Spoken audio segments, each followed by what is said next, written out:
Ticket to Ride Europe. First released in 2005, this 2 to 5 player game is designed by Alan R. Moon and published by Days of Wonder. Ticket to Ride Europe is a route building game in which players collect train cards to build routes to complete destination tickets. On your turn, you can either collect train cards from the display, spend train cards to claim routes on the board with your train tokens, or acquire new destination tickets. Destination tickets award points for connecting 2 cities on the board with your train pieces. In addition to the European map, this version of Ticket to Ride also adds several new gameplay elements. Tunnel routes are challenging to construct and may require additional train cards to complete. Ferry routes require 1 or 2 locomotive cards to finish, and stations let you sacrifice points to use an opponent's route. The game ends when one player has 2 or fewer train pieces left, then each player gets 1 additional turn. Players score points for each route, completed destination tickets, unused stations, and a bonus is awarded for the longest continuous route. The player with the most points wins. So that is how you play Ticket to Ride Europe, a variation on the original Ticket to Ride. Just knocking the age out of the way. It says 8+. I would probably put it at 10 because of the... That's where I'd go to. The tunnels, ferries, and stations. There's nothing complicated about certainly the gameplay, and your kids are going to be able to pick up how to use tunnels, ferries, and stations. What they may have trouble with is when is the optimal time to use them, or accounting for the extra cards that you may need, things like that. So it's more on a not necessarily a gameplay aspect, but more of a strategy aspect where that 10 plus comes in for me. I would say the same. There's a level of comprehension in Ticket to Ride Europe that is required to play and play well that is not there in the base Ticket to Ride game. And I think we're going to get into that, and it'll be very clear as to why we both are saying this is a 10+ game. Yeah. I love the subtle additions to this game. With those three little variables, the ferries, the tunnels, and the stations. I love there are times in the game when you have to build a ferry route and you have to dig for locomotives. I need to find locomotives. They're not... What if you don't have a wild? What if you don't have a wild in your hand? Yeah, exactly. Then you can't build the route. You can't build it. and so it becomes way more precious, and you're less likely to use a locomotive to fill in an additional route, right? So in the original game, it's like, oh, this is a route of 5. I already have 4 blue. I'll use this locomotive. I'm good. I've got my 5. In Europe, you probably are not going to use that wild. You're going to keep hunting for a blue so you can actually have the 5, because you may need that locomotive for the ferries or the tunnels. So the way that the tunnels work is... It, for example, would say it is a yellow route of 4 pieces, 4 train pieces. You would need to have 4 yellow cards. However, it's a tunnel, so it's harder to build. So when you say, I've got these 4 yellows, I'm going to place it here, you will then draw 3 train cards off the top of the deck, and for every yellow that comes up, you have to pay an additional yellow. So there's a little bit of push your luck there. Now, there's 8 colors in the game, I believe, so... there is the right amount of randomness. Sometimes it comes out, sometimes it doesn't at all. Yeah. So it's a really cool mechanism.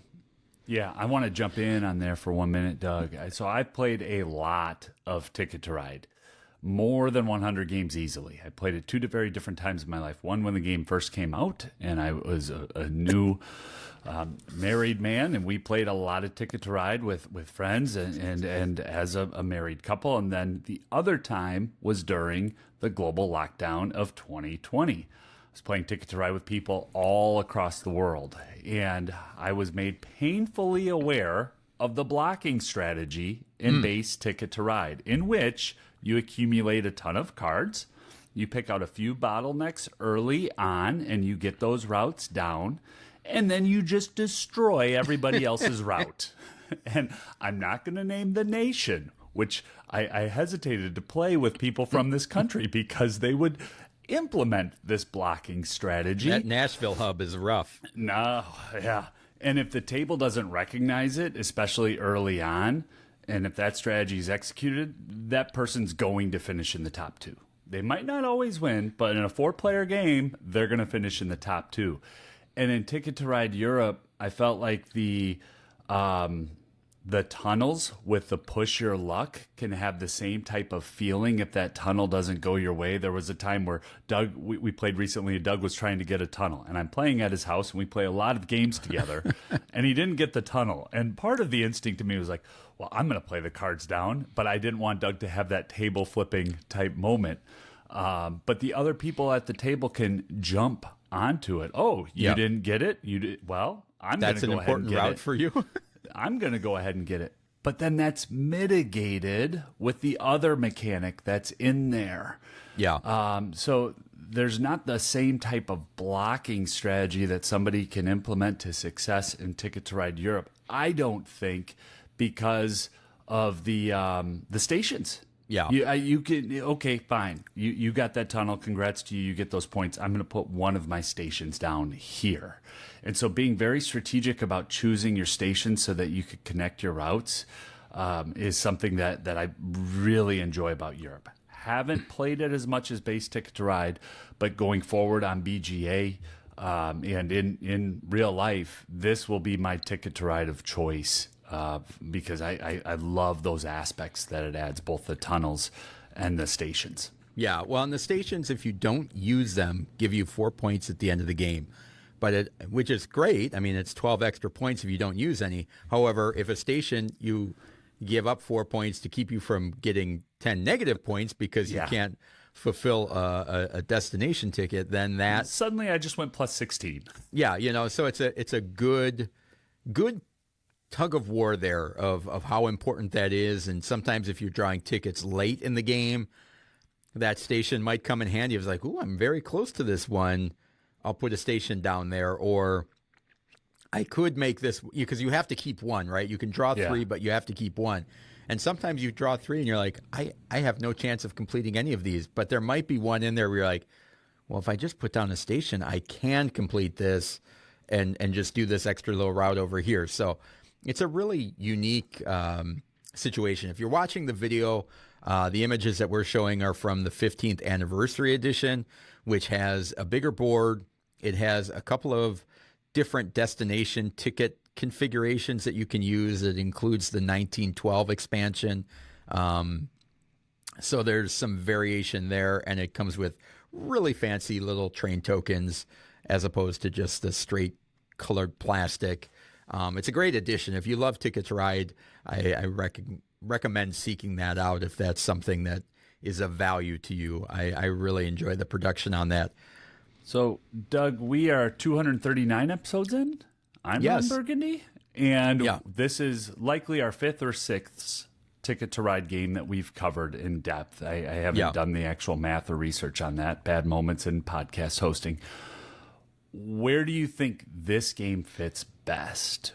What audience, what type of person's going to gravitate and want to get this one off the shelf? I think it's the perfect graduation up from base Ticket to Ride.